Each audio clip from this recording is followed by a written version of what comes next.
आप सभी को नमस्कार। पॉलिटिकल अलायंस स्टडी में आप सभी का स्वागत है। आज के इस वीडियो में हम लोग देखेंगे भारतीय संविधान से संबंधित कुछ महत्वपूर्ण प्रश्न जो NET JRF TGT PGT ELT grade GIC GDC assistant professor तथा अन्य किसी भी वनडे एग्जाम के लिए बहुत महत्वपूर्ण है। तो चलिए देखते हैं आज का पहला प्रश्न। दिया है, निम्नलिखित में से कौन से आधार भारतीय संविधान के अनुच्छेद 19 के अंतर्गत स्वतंत्रता का उपयोग करने पर राज्य द्वारा युक्तियुक्त निर्बंधन की परिधि में आते हैं? राज्य की सुरक्षा, लोक व्यवस्था, शिष्टाचार या सदाचार या न्यायालय की अवमानना। देखिए, भारतीय संविधान के अनुच्छेद 19 के अंतर्गत स्वतंत्रता का उपयोग करने पर राज्य द्वारा युक्तियुक्त निर्बंध की परिधि में आते हैं, तो ये चारों आते हैं।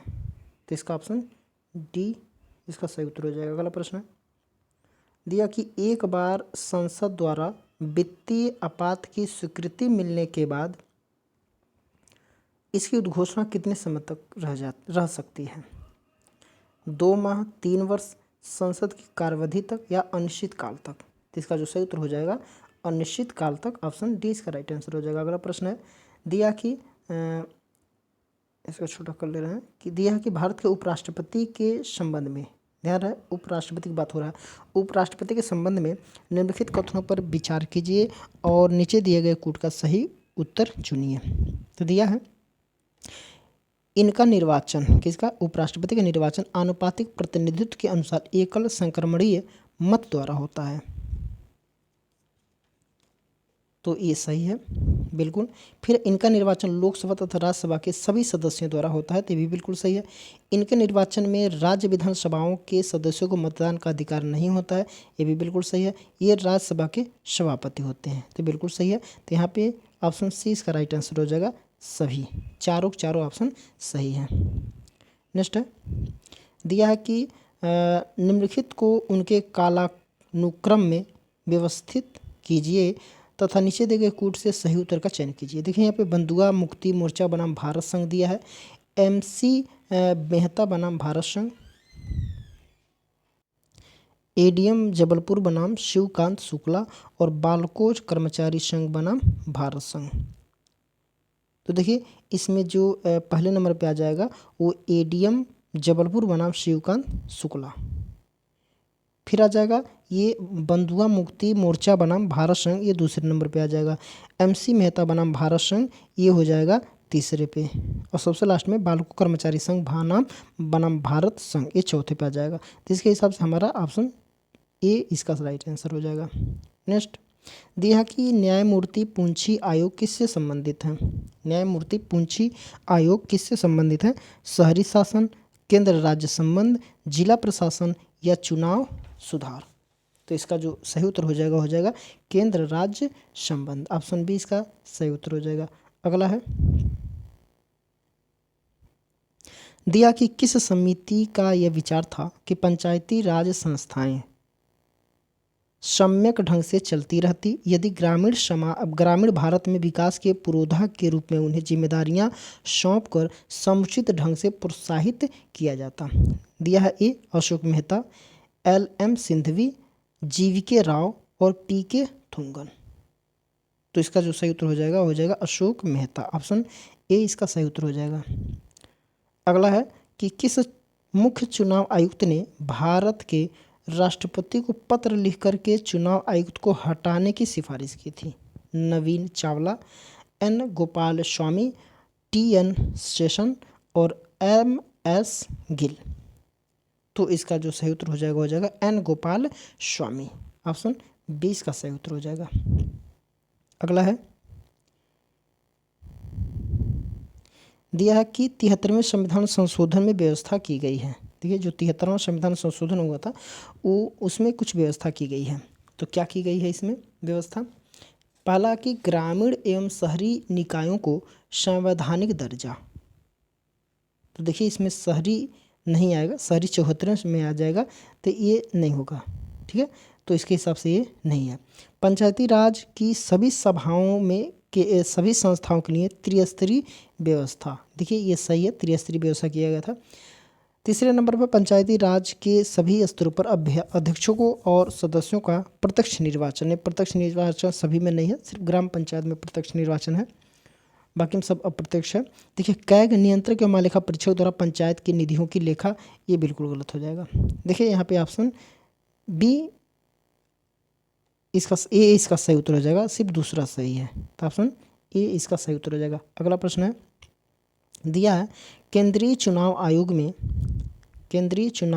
आयोग में मुख्य सूचना आयुक्त, देखिए यहाँ पर केंद्रीय सूचना आयोग में मुख्य सूचना आयुक्त और सूचना आयुक्त होते हैं जिसकी संख्या 3 से अधिक नहीं होती, फिर संख्या 5 से अधिक नहीं होती, फिर संख्या 7 से अधिक नहीं होती, फिर संख्या 10 से अधिक नहीं होती।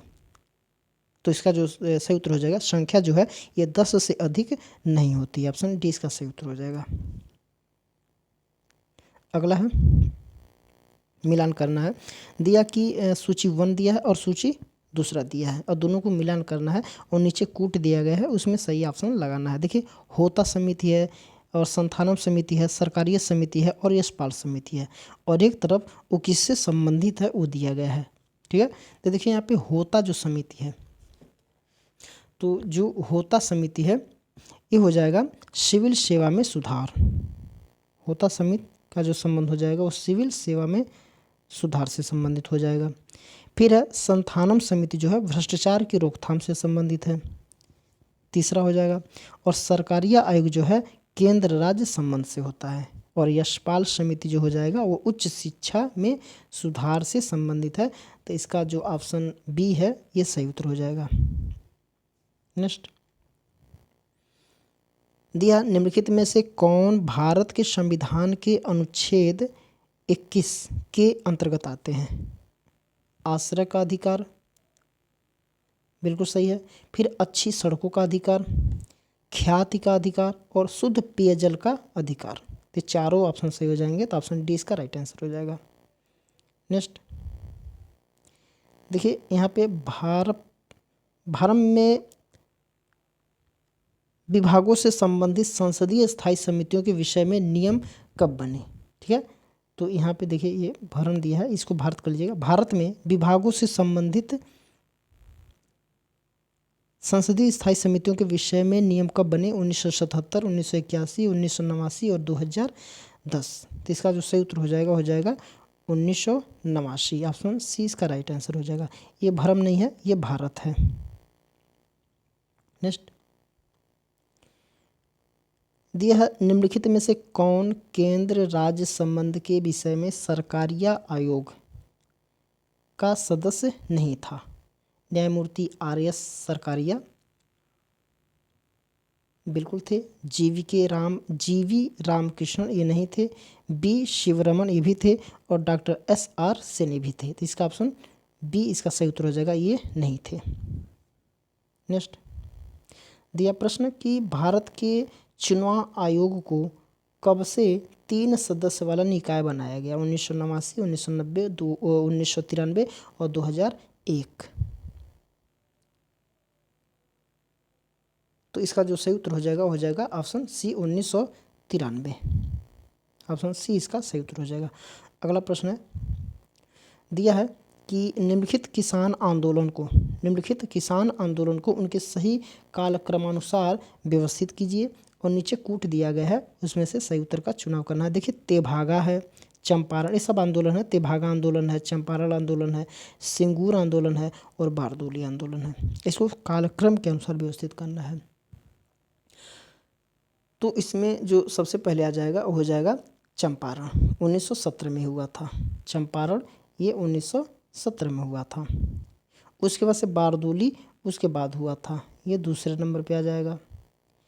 फिर है तेभागा आंदोलन, ये तीसरे नंबर पे आ जाएगा, और सबसे लास्ट में ये आ जाएगा। तो ऑप्शन यहाँ पे जो हो रहा है वो हो जाएगा ऑप्शन बी। नेक्स्ट, दिया कि निम्नलिखित में से किस आयोग या फिर समिति ने यह सिफारिश की है कि एक वित्त वर्ष जो है 1 जनवरी से 31 दिसंबर तक हो? ये किसने सुझाव दिया या सिफारिश किया था? देखिए एल के झा समिति सरकारिया आयोग, छठा वेतन आयोग और द्वितीय प्रशासनिक सुधार आयोग। तो इसका जो सही उत्तर हो जाएगा एल के झा समिति, ऑप्शन ए इसका सही उत्तर हो जाएगा। एल के झा जो समिति है इन्होंने इस तरीके से सिफारिश की थी कि जो एक वित्त वर्ष जो है 1 जनवरी से 31 दिसंबर तक हो। और यहाँ पे क्या होता है 31 मार्च तक आता है, 1 अप्रैल से स्टार्ट होता है। अगला प्रश्न है दिया कि, इसको छोटा कर लेते हैं, उत्प्रेषण रिट जो है इसके संबंध में निम्नलिखित में से कौन सा कथन क्या है सही नहीं है। यहाँ पे कह रहा सही नहीं है। देखिए दिया कि कोई उच्च न्यायालय अपने प्रशासनिक अधिकारों के तहत स्वयं के विरुद्ध याचिका जारी कर सकता है। ठीक है, तो ये बिल्कुल सही है। फिर भी है कि किसी उच्च न्यायालय की खंडपीठ उसी उच्च न्यायालय की अन्य खंडपीठ को याचिका जारी कर सकती है, जो कि गलत हो जाएगा, ये सही नहीं है। फिर है कि कोई उच्च न्यायालय किसी अन्य उच्च न्यायालय को याचिका जारी कर सकता है।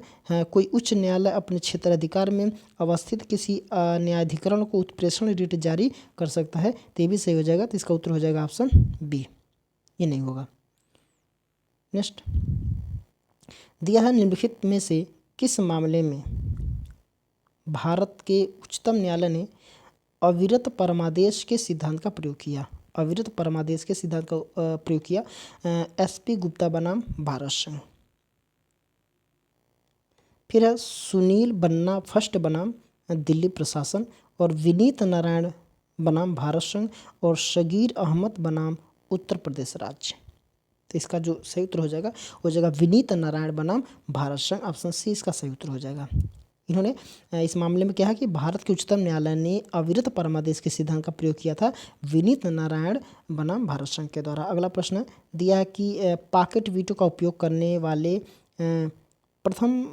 भारत के प्रथम राष्ट्रपति कौन है। जाकिर हुसैन, संजीव रेड्डी, आर.के. वेंकटरमन और ज्ञानी जैल सिंह।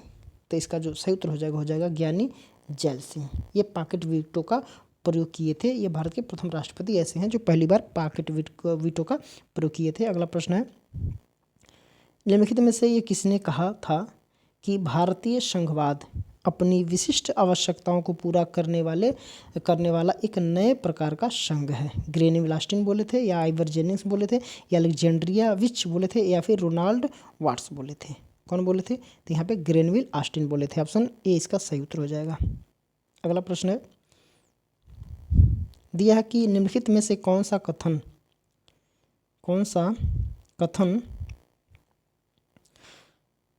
पीके, यहाँ पे देखिए पीके है, पीके थोंगन समिति के गठन के विषय में सही है।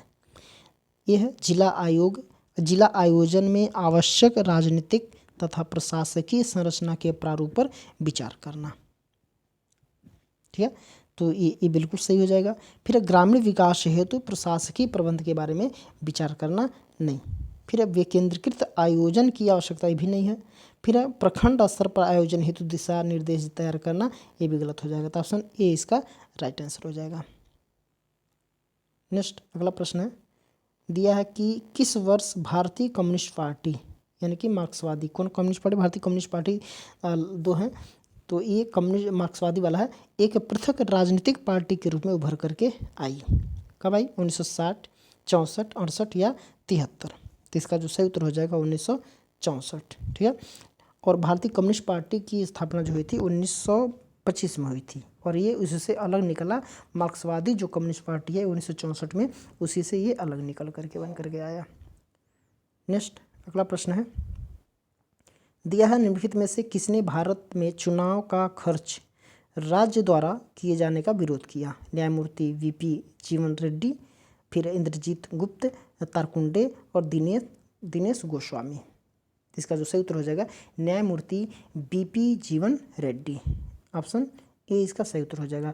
अगला प्रश्न है दिया कि स्थगन प्रस्ताव का उद्देश्य है ए है किसी विधेयक को सदन में पुनर्स्थापित करने की अनुमति मांगना, नहीं।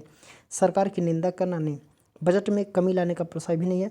अविलंबीय लोक महत्व के मामले की तरफ सदन का ध्यान आकर्षित करना, तो ऑप्शन डी इसका राइट आंसर हो जाएगा। इससे क्या होता है कि अविलंबी लोक महत्व, कोई भी लोक महत्व का कोई मामला है उसके तरफ ध्यान नहीं जा रहा है सदन का, तो उधर ध्यान आकृष्ट करना, इसको स्थगन प्रस्ताव। नेक्स्ट है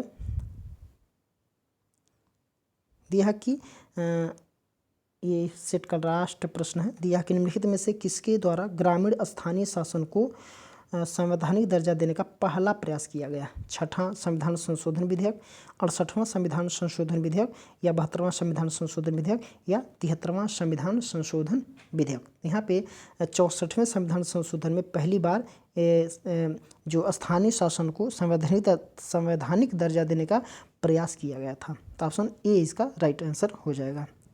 उसके बाद से ये जब सफल कब हुआ, तो 73वां और 74वां संविधान संशोधन में ये प्रयास सफल हो गया, तो ऑप्शन ए इसका राइट आंसर हो जाएगा। ठीक है, तो आज के सेट का इतना ही रहेगा प्रश्न। इसके आगे प्रश्नों को हम लोग अगले वीडियो में देखेंगे। इस वीडियो को जितना हो सके उतना आप लोग अपने मित्रों के पास शेयर करिएगा और लाइक और कमेंट ज़रूर किया करिए।